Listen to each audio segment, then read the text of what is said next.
Bueno, en nuestro caso clínico, filiación, paciente masculino de 20 años, universitario, no presenta ninguna patología.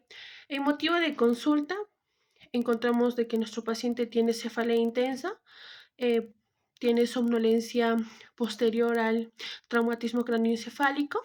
En historia de la enfermedad encontramos de que nuestro paciente fue trasladado al servicio de urgencias tras sufrir el traumatismo cráneoencefálico durante un partido de fútbol. Sus compañeros refieren de que el paciente chocó violentamente con otro jugador, impactando lo que es la parte frontal derecha. Posteriormente, nuestro paciente pierde la conciencia por aproximadamente 2 minutos. También refiere de que se levantó él solo. Bueno, en el examen físico general encontramos en la presión arterial 140/88 miligramos de mercurio. Em, en la frecuencia cardíaca encontramos lo que son solo 58 latidos por minuto. En la frecuencia respiratoria encontramos lo que son 18 respiraciones por minuto. En la temperatura encontramos que está en los parámetros normales. Eh, También se observa lo que es la equismosis y un edema en la región frontal derecha del cráneo. Bueno, en la escala de coma de Glasgow encontramos de que tiene un 13/15, en la cual en la apertura ocular encontramos de que tiene solo 3, en la respuesta verbal encontramos que tiene 4, en la respuesta motora encontramos que tiene 6. Bueno, posterior a eso, pasamos a lo que tiene pupilas anisocóricas reactivas, tiene debilidad en el hemicuerpo izquierdo, paciente desorientado en tiempo, en la cual tiene una marcha inestable. También podemos ver en los estudios complementarios, tomamos lo que se realiza, lo que es la tomografía computarizada, localizada en la región frontal derecha.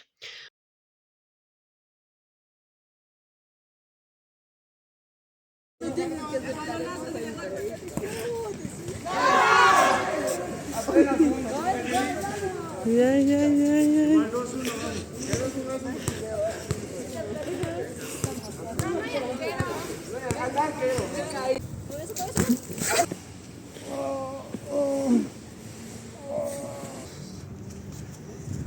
¿Qué pasó hoy? ¿Qué ha pasado? ¿Te encuentras bien? Hoy despierta hoy. No, llamaremos a emergencias. No, ya se murió ya. No, hay que No, llamar a emergencias. ayúdenlo.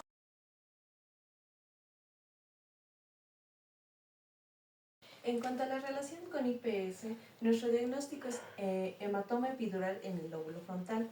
¿Qué es un hematoma epidural? Es una acumulación de sangre entre el hueso del cráneo y la dura madre. Nuestro caso clínico más que todo lo hemos relacionado con la cinemática del trauma, el cual nuestro paciente tuvo un impacto directo con el otro jugador en la región frontal, lo que puede llegar a producir o lo que ha producido es una fractura del hueso frontal y una lesión vascular. En cuanto a la atención primaria, vamos a aplicar el ABCDE, en el cual en la A vamos a verificar la vía aérea si no se encuentra obstruida. En la B, la respiración, tenemos que tomar la frecuencia cardíaca si nuestro paciente tuvo una disminución en la frecuencia cardíaca a causa del golpe, tenemos que realizar la oxigenoterapia. Muy aparte, en la C, circulación, tenemos que verificar el pulso y la presión arterial. Como, bueno, posteriormente mis compañeros lo van a explicar más o menos en la circulación, ya que tiene relación con otro tema. En cuanto a la D, evaluación neurológica, en este caso más que todo entra la escala de Glasgow. En la E, exposición, a nuestros pacientes tenemos que evitar que sufra de hipotermia. Pasando a mi siguiente compañera. Con correlación a nuestro caso clínico, hemos visto que nuestro paciente ha tenido un impacto frontal y ha perdido la conciencia, y vendríamos a correlacionarlo con lo que es la hipotimia. Es una pérdida de conocimiento, sensación de mareo, ha tenido un impacto que esto ha hecho que el paciente se caiga al piso y también golpeándose la parte frontal. Una de las cosas sería una emoción fuerte, levantarse después de un reposo prolongado, pero en nuestro caso ya que ha sido un impacto frontal, que ha sido una caída hacia el piso. Ahora tenemos lo que es los síntomas: palidez, sudoraciones, visión borrosa, sonido en la oreja, cansancio. Y bueno, con la atención primaria que debemos hacer en nuestro caso clínico, lo primero que es no aglomerarnos como las personas normalmente lo hacen. Otro es aflojar la ropa y ver que la vía aérea esté perfecta y que haya aire.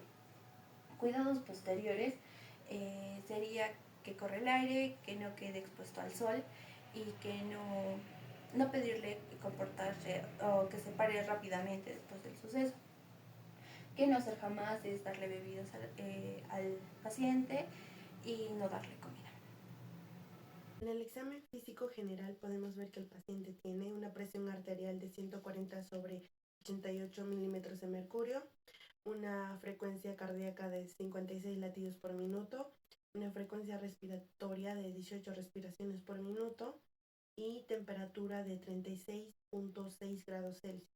También podemos ver que se observa una equimosis y edema en la región frontal derecha. En el examen neurológico, en la escala de Glasgow, se encuentra el paciente 13/15, porque tiene una apertura ocular de 3, una respuesta verbal de 4 y una respuesta motora de 6. Podemos decir que tiene unas pupilas isocóricas y reactivas, tiene una debilidad leve en el hemicuerpo y en el hemicuerpo izquierdo, ya que tuvo una caída. Podemos decir que se encuentra 4/5 y el paciente está desorientado en tiempo. En el caso clínico analizaremos a un paciente que se encuentra inconsciente, que presenta un hematoma epidural. Ya, condición neurológica grave que requiere atención inmediata. Ahora, ¿por qué se produce esto? Es importante entender que un hematoma epidural se trata de una acumulación de sangre en el cráneo, entre el cráneo y la dura madre. Ahora, generalmente este es causado por un traumatismo craneoencefálico, que se rompe la arteria meningia media, que se encuentra justo en esa parte entre la dura madre y la epidural.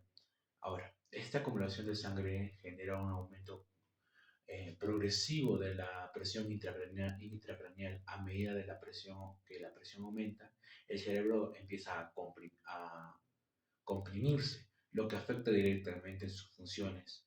Ahora, como resultado disminuye el flujo sanguíneo cerebral y por lo tanto el aporte de oxígeno en las neuronas, esto llega a un estado de hipoxia cerebral, que es uno de los principales causas de pérdida de la conciencia en estos pacientes. Estamos hablando de una pérdida de conciencia inmediata.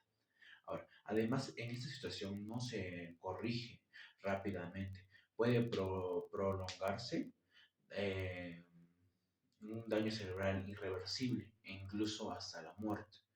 Ahora, aquí es donde entra la oxigenoterapia como parte fundamental del del manejo inicial. La oxigenoterapia consiste en administrar oxígeno suplementario al paciente para aumentar la cantidad de oxígeno disponible en la sangre. Su objetivo principal es asegurar una adecuada oxigenoterapia cerebral, especialmente en un contexto donde el cerebro ya está completamente, no, el cerebro ya se encuentra comprometido por la compresión y la disminución del flujo sanguíneo. Al, mejor, al mejorar la oxigenoterapia se busca, no, al mejorar la oxigenación se busca prevenir el daño cerebral secundario, es decir, aquel daño que se puede causar directamente por el hematoma, sino por la falta de oxígeno. Dependiendo de la gravedad del paciente, la oxigenoterapia puede administrar mediante mascarillas o en casos más severos puede ser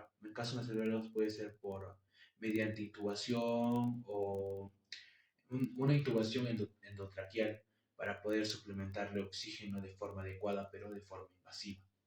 Ahora, lo que nosotros intentamos hacer o explicar en este caso es ver que nuestro paciente se encuentra inconsciente, sí, con falta de, con un hematoma epidural, que eso comprime y como se ha mencionado anteriormente, esto hace que el flujo sanguíneo no llegue de forma correcta. Y sería toda la explicación. Por eso se tendría que usar en parte de oxigenoterapia, se podría usar una mascarilla o se tendría que intubar al paciente para darle buena oxigenación y que no podamos comprometer más de lo que ya está comprometido el cerebro por la falta de oxígeno. Muchas gracias.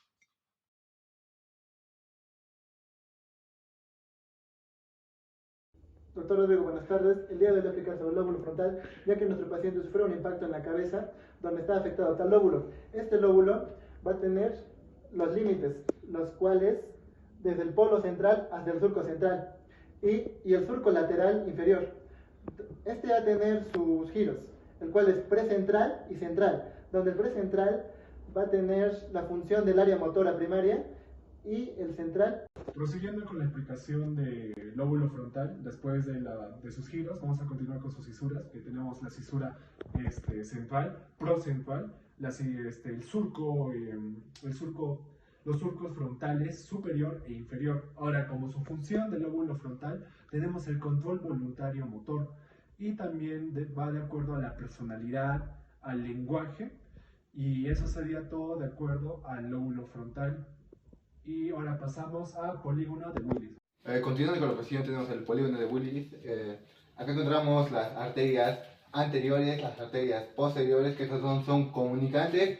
Tenemos a las arterias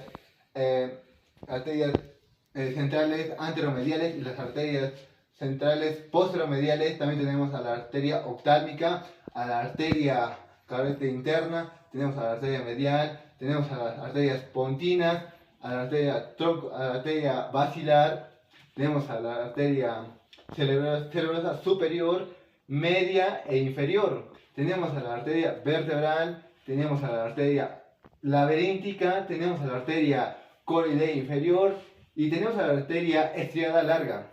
También tenemos a las arterias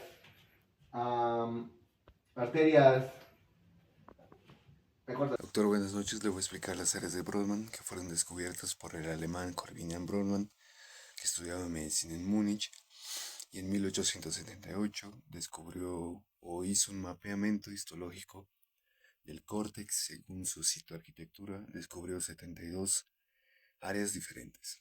Ya que el paciente presenta una lesión en la región frontal, vamos a ver las áreas que podrían ser afectadas. La primera es el número 4, que se encuentra en el giro precentral, que en esta área va a ser el inicio de todos los movimientos voluntarios. Y si pasa alguna lesión en esta región, vamos a tener flacidez o flexión exagerada. En la área 6, que se encuentra por aquí más anteriormente al giro precentral, va a tener la función de intención del movimiento. Y si pasa alguna lesión, vamos a tener apraxia. En la área 4, que se encuentra más anteriormente, tiene la función de movimientos sacarios o conjugales de los ojos, o sea, movimientos laterales, el cual, si pasa una lesión, va a haber una desviación ocular anormal. En las áreas 9, 10, 11 y por aquí más abajo se encuentra el área 12. Vamos a tener la función de movimientos, el movimiento coordinado del lenguaje. Y en la área Broca, en la área 45 y 44, va a haber la coordinación de movimientos del lenguaje mediante los movimientos de la cara, la faringe, laringe y también de la respiración. Una mejor explicación, pídela.